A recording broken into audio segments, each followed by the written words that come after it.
Do you love shooting cityscapes? I certainly do. I especially love shooting cityscapes at the edge of the day. During those twilight hours, when the sky starts turning a deep blue and the city lights start coming up and they make such a great contrast. Sometimes, though, it's difficult to get those colors right. You see so many cityscape images where the sky is muddy brown or orange, doesn't actually look nice at all. So with this video, I'm going to give you a few tips and techniques for shooting and then processing those kind of images so you can get vibrant, natural looking colors that make a great picture. This is a photograph of the famous Stari Most, the old bridge in Mostar, Bosnia and Herzegovina. Beautiful city, by the way. I took this picture maybe half an hour after sunset on a very cloudy day.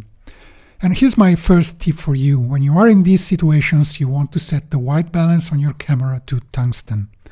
The reason for this is that the incandescent lights of the city will reflect off the low cloud cover, and if you do not set your white balance to tungsten, the sky will look orange or even muddy brown if it's really dark. It goes without saying that you should always shoot RAW for these kind of pictures. My RAW processor of choice is Adobe Lightroom, and so I have my photo here in Adobe Lightroom, and the first thing I would normally do is apply some global tonal corrections just to make the picture a bit more balanced. And in this case, I'm going to bring down the highlights a bit, like this, to make the buildings a little less bright. Open up the shadows that would make the sky more balanced with the foreground. Turn down the whites, because some of those floodlights on the buildings are really strong. And turn down the blacks to give the image a little bit more punch. I like using the clarity slider a bit to the right until it looks a bit more crunchy, and add some vibrance to the colors, and the sky seems pretty good. Now the image is tonally balanced, but the colors are too cold for my taste. I want those ancient rocks to look much warmer than they are right now. So the thing that I would normally do is use the temperature slider and bring it to the right until I get a temperature that gets more warmth in the picture, like about 5,000 for this image. Looks good. I got some warmer tones, but I've got a lot of green in this image. The colors, the warm tones here are very yellowish, yellow-green, and there's a lot of green in the rocks here. I want those to be more natural-looking gray. So I can decrease the green by adding magenta using the tint slider. So this will compensate, by moving it to the right. I will compensate it and get some more natural grays on those rocks. This is a bit more pleasant. There's a bit too much pink, unfortunately. The sky is a bit purple and the rocks are not yellow anymore, but they are slightly pinkish, so we will want to fix that as well in a minute. At this point we have too much purple in the sky. We want to make it look a more natural blue, but we don't want to impact the other colors too much. For this we can use the HSL panel. In the Develop module, you find the HSL panel down there. And this panel lets you selectively change hue, saturation, and luminance for individual colors. The easiest way to do that is to use this dragging control here. You just click on it, and then you go over an area of your picture whose hue you want to change, and then you click and drag up or down. In this case, up gets you more purple, and down gets you more green until it looks cyan. You don't want to go overboard, you just want to find a good blue.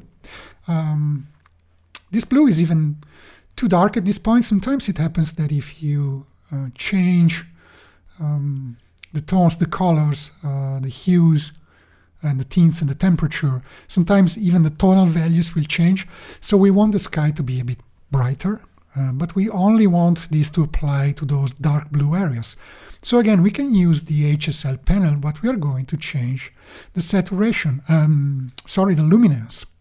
So by clicking again on the dragging control, and then clicking on the sky and dragging up, we get more brightness in the sky. And I would even like here a bit less saturation, so let's do the same with saturation and a bit more of adjustment of hue. It's very subtle, you have to be careful, and this is looking better. We can do the same with the bridge here. The stones, they should be orange, but they are a bit pinkish.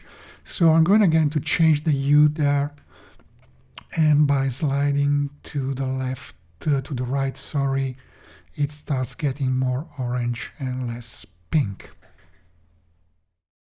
At this point we are in a pretty good shape, I would say.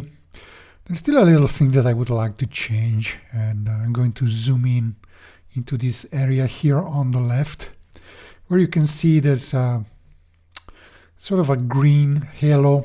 This is probably due to some fluorescent light that was illuminating this area, and it's I find it really annoying. I want to get rid of this.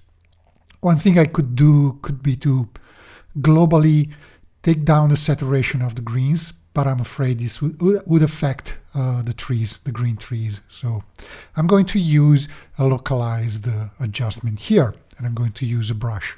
So just selecting the brush tool, and I'm going to, as I said, remove a little bit of the green. That means adding magenta. So I'm going to bring up the magenta slider. I'm going probably overboard because I want the effect to be exaggerated so I can see what I'm doing, and then maybe I will take it down a little bit.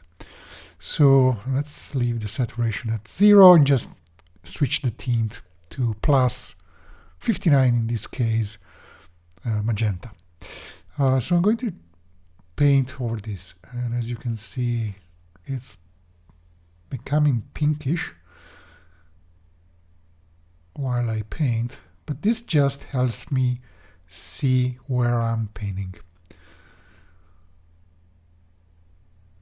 That I'm just getting all the parts that I need to.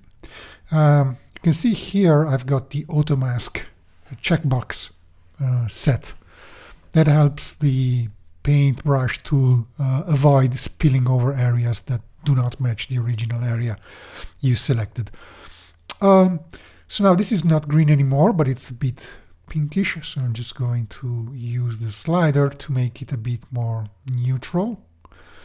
And I'm just going to add a bit of temperature here, make it warmer so it looks more like the surrounding colors. And it's a matter of just going a bit up and down with the sliders and trying. I can still see some green up there, so I'm going to paint it out.